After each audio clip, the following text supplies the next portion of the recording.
A client of ours, Neptune Rum, came to us recently and wanted to capture a video piece which showcased their new contoured bottle.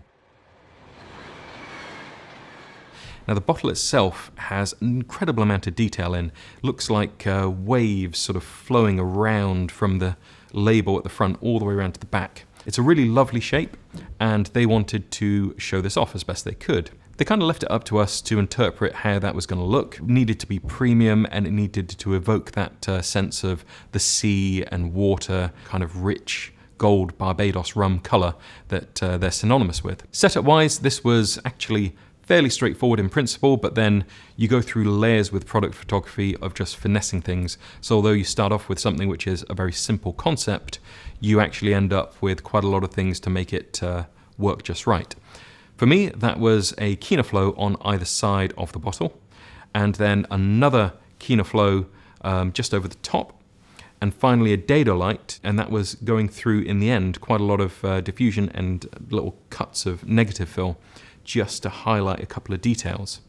And this all gives the effect of that side light coming from either side, a little bit of fill coming in from the top, and that gives you enough detail with the edge lighting to see everything, and then that Dedo light just picks out everything else that you need. Now we've got a lot more going on than just the bare Kino Flos themselves. We have diffusion over that, we've got some flags in there, because when you're working with product, it isn't just the active lighting strokes that you put in, it's also making sure that there aren't any reflections which you don't want in there, because all kinds of things are going to pick up and read when you've got a very reflective surface like glass. So we have a lot of neg fill around to make sure that that's not going to be an issue. Camera wise, shooting on the Ursa Mini, and I was jumping between a macro lens and the Schneider cine lenses, depending on which shot I was going for. Filming the bottle static was not going to do it for this. We had to get it in motion. To this end, I got the Syrp Genie Mini, put it onto a little Manfotto Bowl mount, and then had that with the bottle sitting on top. I was able to level it with the bowl mount, raise it up and make sure it was away from the table, which we had neg filled around so we could cut around it and have it like it was just floating in space. Programmed a slow move on the Mini and then just let it go.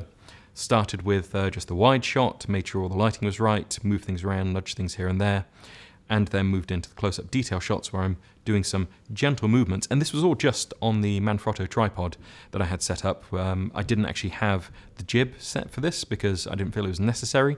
I just get into position, put two legs of the tripod pointing down, and then just lean slowly inwards as the rotation of the bottle does most of the work.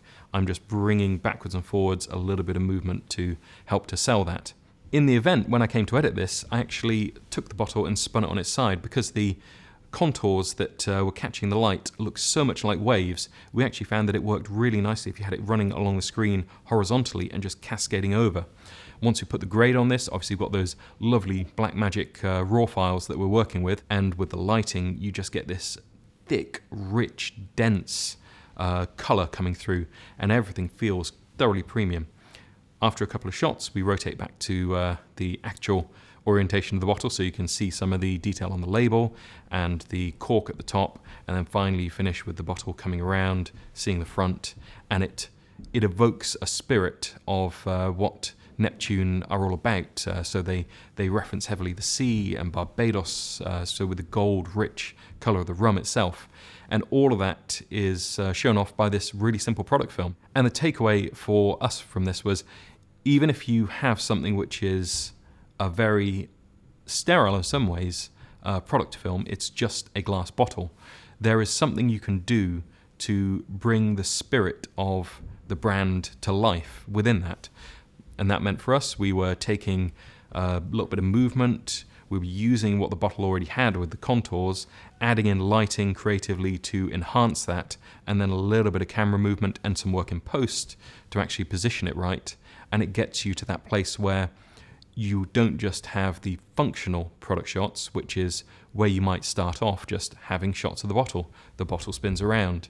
Just getting a bit more creative with how we approach it allows us to create something that the brand is really proud of, that we're really proud of, and something which can sit on social media. So if that was just a bunch of product shots against a white background, it would not sit well on social media because it would feel just like e-com, and that doesn't suit that platform. It has to feel creative, it has to feel interesting, inspiring, or be something which you think, goodness, what's that? It's got a little bit of mystery about it at first. You don't quite understand what's going on. And when it reveals itself, it finally makes sense. And that reveal as you work through the video became very important to them, because they were just going to launch the bottle cold so you could see the whole thing, but actually having that build up and that slow detail of each section piecing together bit by bit became a feature and a bit of an excitement, and allowed them to shout about it in a way which perhaps they wouldn't have done if it was just a simple white background e-commerce shot.